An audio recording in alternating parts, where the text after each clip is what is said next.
ଯାଉ ଆଜି ଆମ এই ଦରଡ଼ିପାଳ ଆଞ୍ଚଳିକ ସାଧନ କେନ୍ଦ୍ର ଆମ ପାଇଁ ଗୌରବ।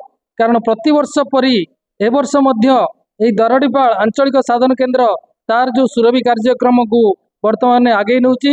এই କାର୍ଯ୍ୟକ୍ରମରେ ଯେଉଁ ଧନ୍ୟବାଦ ଦେବି ବର୍ତ୍ତମାନ ଆଜିର ଛାତ୍ରଛାତ୍ରୀ ମାନଙ୍କୁ, ଅଭିଭାବକ ଅଭିଭାବକ ମାନଙ୍କୁ ଏବଂ ଶିକ୍ଷକ ଶିକ୍ଷୟିତ୍ରୀ ମାନଙ୍କୁ, କାରଣ ସେମାନଙ୍କର ସହଯୋଗ ଏବଂ ସହାନୁଭୂତି ଆମ ମାନଙ୍କୁ ବା এই ସୁରଭି କାର୍ଯ୍ୟକ୍ରମକୁ ଉତ୍ସାହିତ କରିବା ପାଇଁ ବର୍ତ୍ତମାନ ପ୍ରେରଣା ଯୋଗାଉଛି।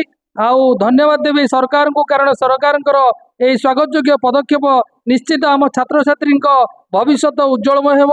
କାରଣ ପିଲାମାନଙ୍କର ଅନ୍ତର୍ନିହିତ ପ୍ରତିଭାକୁ ବିକଶିତ କରିବା ତଥା ତ୍ୱରାନ୍ୱିତ କରିବା ଦିଗରେ এই ସୁରଭି କାର୍ଯ୍ୟକ୍ରମ ନିଶ୍ଚିତ ଭାବରେ ସହାୟକ ହେବ।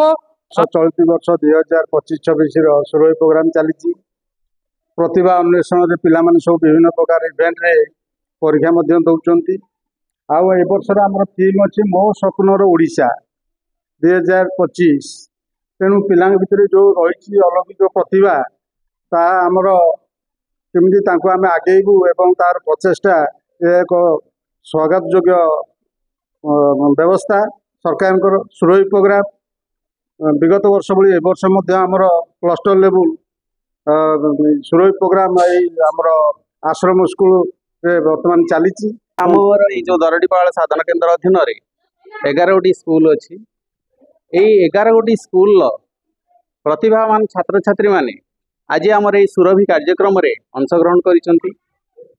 ସୁରଭି କାର୍ଯ୍ୟକ୍ରମ ଏମିତି ଏକ ପ୍ରୟାସ ଯେଉଁଥିରେ ଶିଶୁମାନେ ସେମାନଙ୍କର ଲୁକାୟିତ ପ୍ରତିଭାକୁ ପ୍ରକାଶିତ ତଥା ବିକଶିତ କରିଥାନ୍ତି। ଆମ ସରକାରଙ୍କର ଶିକ୍ଷା ବିଭାଗର ମୁଖ୍ୟ ଉଦ୍ଦେଶ୍ୟ ସୁରଭି